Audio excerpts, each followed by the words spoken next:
Welcome to Kicks Gaming. This is Papa Kicks. Chaos Dungeon is the biggest content update since Abyssal Maze. Battlegrounds? Doesn't count. Clan Boss? Doesn't count. Hardcore Co-op? For sure doesn't count. Chaos is a solo dungeon. Some of you will like this and some of you won't.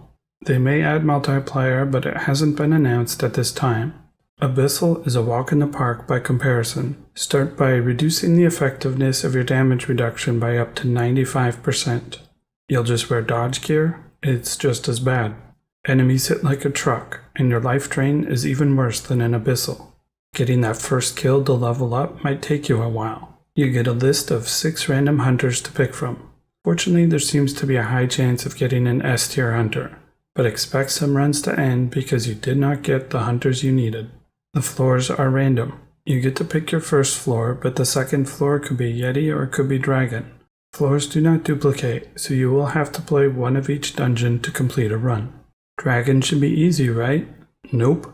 Monsters in Dragon can have 30,000% HP and 3,000% damage. That's right, they hit as hard as Abyssal monsters. You finally load into the boat on Kraken, and you are immediately fighting 4 monsters who will smack you down. Wow, that sounds like a whole lot of fun, Papa Kicks. So what are the rewards for this extreme challenge? You'll get gems of whatever floor you beat. If floor 1 is Yeti, your first reward will be Yeti gems. If you then beat floor 2 and it was Dragon, you'll now get Yeti and then Dragon gems. That means doing a full Chaos run will reward gems from each dungeon. Dragon, Kraken, Yeti, Maze, and more Maze.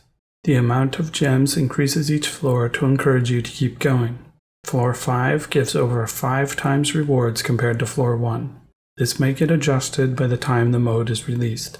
You have a chance to get 1 item. The chance in rarity increases each floor.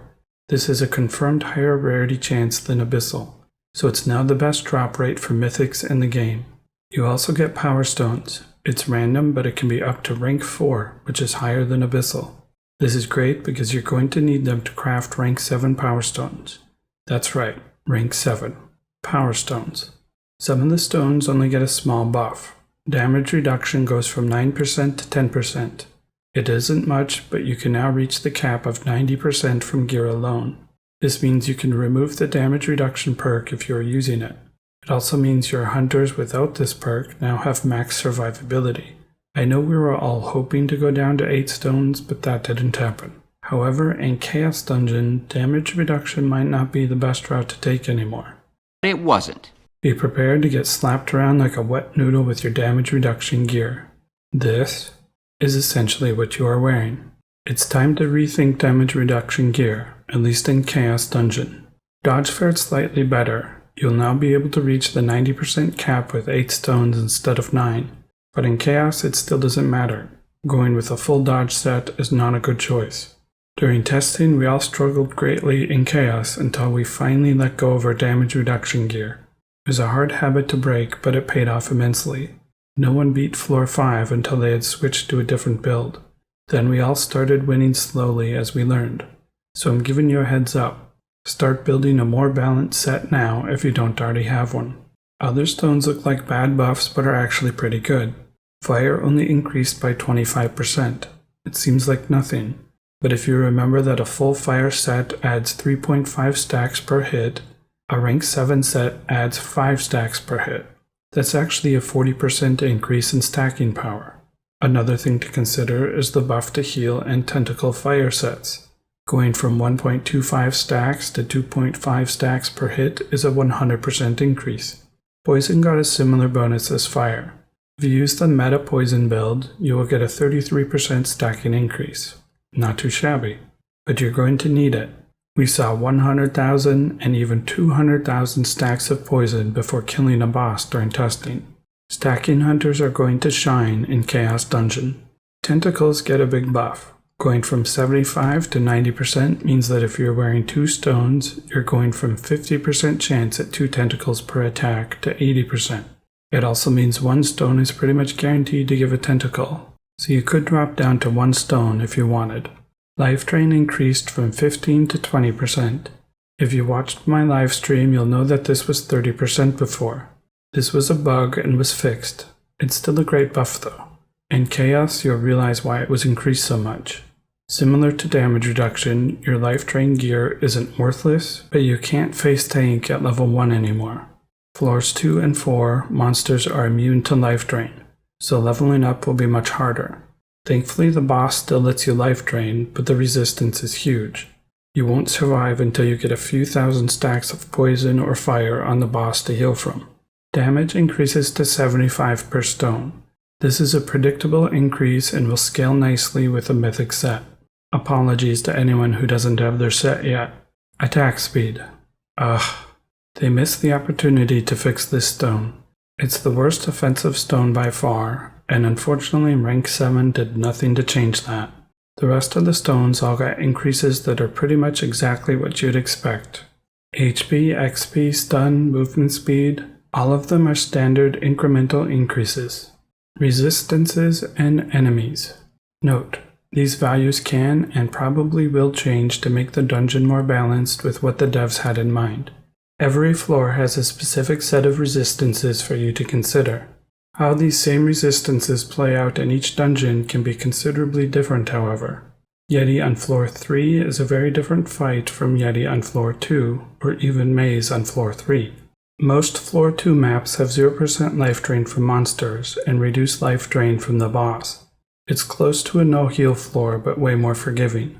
In fact, lifesteal, regen, and other forms of healing such as Arachna's web still work. Abyssal reduces your poison damage by 80% and your fire by 70%. Chaos, on the other hand, reduces your fire and poison by 60 to 98% depending on the floor. You're going to want a variety of builds. It also separates bosses and monsters. For example, on floor 1, poison is ideal because the boss is only 60% resistant compared to 98% fire. But the monsters are fully immune, so you'll need a way to kill monsters to level up that doesn't rely on poison. Stun is almost completely useless in Chaos. If you wear one stun stone, you'll have a 0.5% chance of stunning a monster on 1, 3, and 5. On all other floors and bosses, it's immune. Hunters like Phantom or Ancient One will still see some stuns here and there, but it shouldn't be relied on. All bosses are fully immune to disease. In fact, so are monsters. Mad Doctor will have to sit this one out completely. Deathstrike is a bit better, ranging from 15%, which is the same as Abyssal 1 to 3, down to 5%, which is the same as Abyssal 5. While still a low chance, when you're hitting hundreds of times per second, it still triggers fairly often. You'll be glad you have your trusty DR gear when you get hit though, except that it will be reduced by up to 95%. That means your 90% damage reduction is only reducing 4.5% of damage instead of 90. You're almost naked. The best you'll ever see is 36% reduced damage from enemies. Well, at least I can still use Reflect to win, right? Nope, not for most hunters. Ranging from just 5 to 30% Reflect effectiveness means many hunters will hit harder naturally than a Reflect hit, making it not worth using. Even with Reflect, you still need to stack fast, and many of the Reflect hunters you've grown to rely on can't do that, so they go back into the toy box as well. The two main exceptions are Mutant Turtle, who can scale his Reflect infinitely, and Engineer, who can stack fast and still Reflect. Hunters like King and Druid may do okay, but that's something you'll need to figure out. Remember, we're looking at over 200,000 stacks to kill some bosses on a hunter like Ancient One. So how many do you need for Reflect to be effective? 50,000? 100,000? Without your partner stacking for you, this strategy is a lot harder and less reliable than it was in Abyssal. All of the dungeons were basically tuned to be closer to Maze and Abyssal Maze in enemy strength and damage. As an example, Dragon enemies have 25,000% higher HP, Kraken 3,000%, and Maze 110%, bringing them all closer to the same strength and difficulty. But obviously, a Reaper is still much more deadly than a Bat. In our experience, the more traditional Maze builds work the best. Lots of XP, movement speed, and a little HP. Damage reduction was dropped entirely. It wasn't very effective, and you're losing all of your slots that could be better utilized. On offense, it depended on the floor. On some floors it was better to stick with a normal poison set even if the monsters were immune to poison. Mostly because it does not require 5 slots, meaning you could keep some life drain, add damage, and most importantly keep those ever important tentacles. There are still a couple maps when you do want fire though. Namely when the boss is 90% poison resist but only 60% fire. This is similar to why fire was better in Abyssal than poison depending on the circumstances. But it's even more drastic in Chaos. If you have 1000 stacks of poison and have 90% resist, you are doing 1000 poison per second. But if you're running fire, you'd be doing 8000 with the same amount of stacks. So unless you can stack 8 times as fast, which is actually possible depending on the hunter, you'll be better off with fire on that floor. Something to actually consider now is your white damage. When you have 98% poison and 90% fire resist, that means your white damage is actually doing a lot more lifting than it used to. This is something to keep in mind when you're figuring out new strategies. Speaking of hunters, which hunter should you bring? Hunters that stack fast did really well, especially ones with Death Strike allowing you to get some easy early kills. But don't be surprised when you see 100,000 poison stacks and still finish with seconds to spare.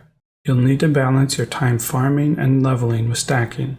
Too early and you won't stack fast enough and can't bring down the boss or even just stay alive with only 2% life drain. Too late and you have the damage and can stack fast but you'll run out of time. Hunters with Drain Awakening worked well since all of the monsters hit very hard. You can expect to see 30k, 50k, or even higher with a Drain Hunter getting good perks. When you're hitting this hard, you don't need a lot of stacks on the boss. On Samurai, for example, I usually went to the boss when I had about 3 or 4 stacks of dash, partially for the extra damage but mostly for the survivability. Once you're fully buffed on dash, you can take hits for 2 or 3 seconds before needing to reapply. Hunters like Hoplite also did very well, even when there was no healing from monsters. Max out on your bulwark perks and you should be good to go on the boss. Mummy did very well with fire floors. Just remember to get enough levels to cap out on damage. In case you didn't know, Mummy can deal a maximum of 5k damage per level, capping at 50,000 damage at level 10 without perks. Each perk will increase that by 1% or 25k more damage. This is why he is so bad at Clan Boss. His maximum damage with his unique perk on the Clan Boss is 7500.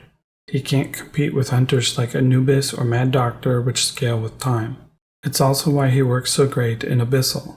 50,000 minimum damage at level 10 is one of the hardest hitting hunters in the game. Some other options are hunters that deal poison when awakened. If you use them on fire recommended floors, you're getting the best of both worlds. You can kill monsters quickly and still do well on the boss. Just make sure that they still stack well. Hunters like Torment were godlike. With no bosses immune to terror and preventing attacks on Yeti and Maze bosses, it was an easy choice whenever he showed up. Disease hunters remain useless. With all bosses immune, there will pretty much always be a better choice. Weakness is a great choice as long as you can stack fast. Because of the boss damage reduction, you can start on the boss much sooner, giving you ample time to stack. One trick is to ignore monsters that attack you as long as you can out-heal them. The downside of a hunter like Void Knight is the early levels. Getting the first couple of kills will make or break your run, and they aren't easy when all of the monsters are immune to weakness. You will want to start bringing regen and lifesteal as default perks on many hunters. Another consistent hunter is Arachna. Getting death strikes at early levels makes her a lot easier to get started. She has heals, damage reduction that isn't tied into gear, and a big boost to her attack speed and base damage allow her to do very well on many floors. These are just some examples of hunters that did well for us during testing. Expect new tier lists for which hunters to awaken for Chaos. The removal of the Reflect meta will shake things up pretty dramatically. Speaking of awakening, you're going to want awakened hunters in Chaos. Reducing the perk pool is almost a requirement to remove some of the RNG that will affect your runs. A hunter like Ancient One is good pre-awakened, but amazing post. Same with a hunter like Spider Queen. Removing those 5 excess perks that you don't need is a game changer. Fortunately, Chaos is now one of the best ways to get the legacy gems you need to awaken. To make your run easier, you might want to pick your hardest map first. If you struggle with Kraken, pick it first and use a hunter you know you can win with. But don't use a hunter that is so good you'll regret not having it as a possibility later. It's similar to Floor 1 Abyssal. Pick a good hunter, but not one that you can't live without. The only problem with this strategy is that you might discover a new hardest map. With 5 variations of each dungeon, some are going to be far easier than others. You also get one chance to re-roll all of your hunters. This is to prevent RNG from killing your otherwise solid run. Use it wisely. Using it on Floor 2 is probably a bad choice. Just start over. Using it on 4 or 5, when you will fail if you don't, that's when you want to use it. Chaos is going to completely change the meta as we know it, and that's probably for the best. Damage reduction and Reflect was so effective it removed the challenge of the game and turned it into a mindless grind.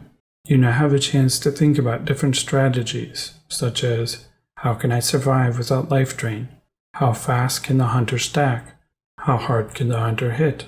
Will you struggle to get the first couple of kills? Will you struggle with the boss?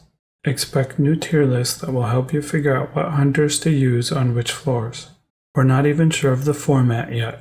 One possibility is simply a list of hunters that are consistently successful on a given floor.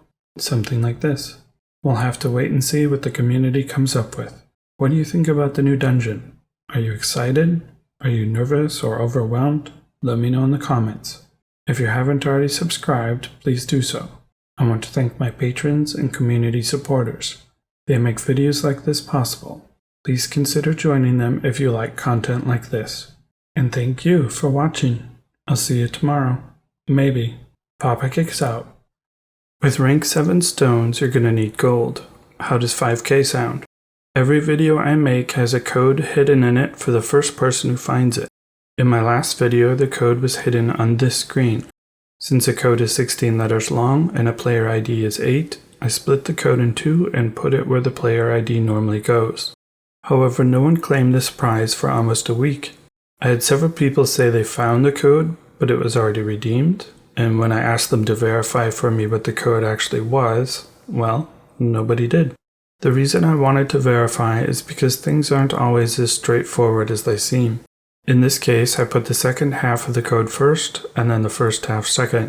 That means if you entered the code as it was shown, it would be wrong. But if you put the 2 halves in the correct order, it works. On an unrelated note, YouTube ruined my video. This is what it looked like on day 1, and this is what it looked like on day 7 when it was finally claimed. The second half of the code is almost completely gone, and it's definitely not usable. I'll keep this in mind for how YouTube might compress a video in the future. But this is another reason the code should be verified. I will tell you if the code is wrong. I won't tell you what the code actually is, but I won't make you waste your time trying to solve an invalid code either.